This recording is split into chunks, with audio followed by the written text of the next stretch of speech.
I know what you're thinking. English grammar is not easy. It's boring and it's complicated. But I disagree. English grammar rules are among the simplest compared to many other languages.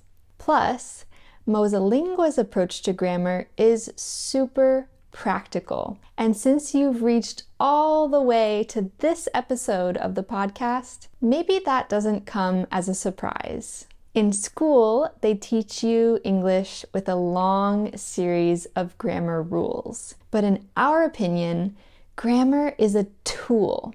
This means that grammar should be used when it is useful to you, only when you need it. Otherwise, it can become an obstacle to communication. Let me explain. Studying too much grammar, especially at the beginning, can discourage you and even hold you back from speaking. The idea of conjugating a verb wrong, for example, is enough to make you keep your mouth shut. And that is a huge mistake. Now, I'm not suggesting that you ignore grammar completely. It is a very useful tool for understanding how English or another language works, if it's used well. And that is why I'm here. Let's summarize a practical approach to grammar. First, timing is everything. At first, simply immerse yourself in the language. Avoid overloading yourself with unnecessary rules at the beginning of your studies. When you feel the natural need for a certain grammar rule, learn it then. This not only makes studying feel less daunting, but it is also much more efficient to learn grammar when you need it for a specific purpose, because you can put what you learn into practice right after you learn it. And that will help you remember it better later. Next, learn only the essentials, at least at first. Follow the 80-20 Pareto principle. Learn 20% of rules that you'll use 80% of the time. You may not need to learn the 3 rarely used forms of the irregular verb to creep. It's always better to focus on the most important rules first, and then on the exceptions and nuances.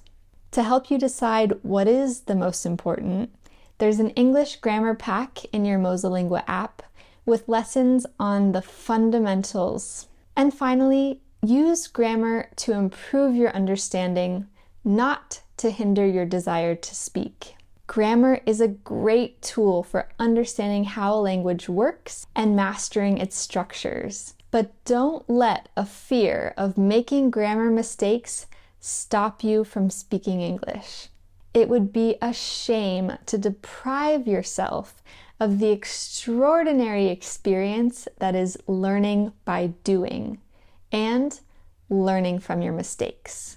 At the beginning of this episode, I said something that you might consider to be a controversial statement. English grammar is easier than you think.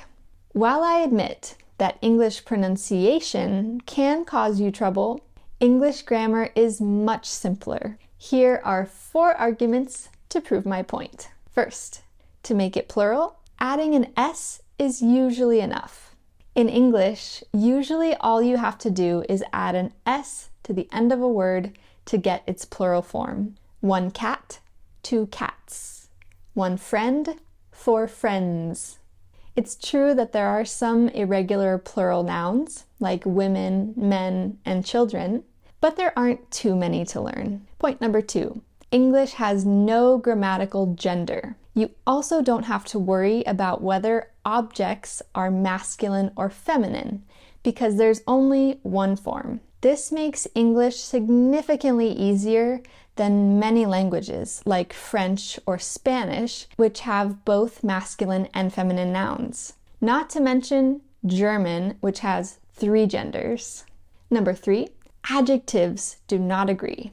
This means that if you have 1 new car or 1,000,000 new cars, the adjective new will always stay the same. And number 4, Verbs are simple to conjugate. That's because usually it only takes 1 or 2 small changes to express your ideas.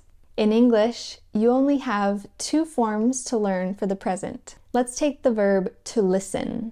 In the present, you conjugate it like this. I listen, you listen, we listen, they listen, and he or she listens. Adding an S to the third person singular is the only thing you need to remember for now. Want to talk about the future? Just add the word will before the infinitive form. I will listen. And for the past tense, add ed to the end of the verb. I listened, you listened, we listened, he or she listened, they listened. It's the same for every grammatical person. Of course, there are the famous irregular verbs, but there's another episode all about those, don't you worry. Also, in the episode notes, you'll find the link to our free English grammar guide, which you can download from our blog.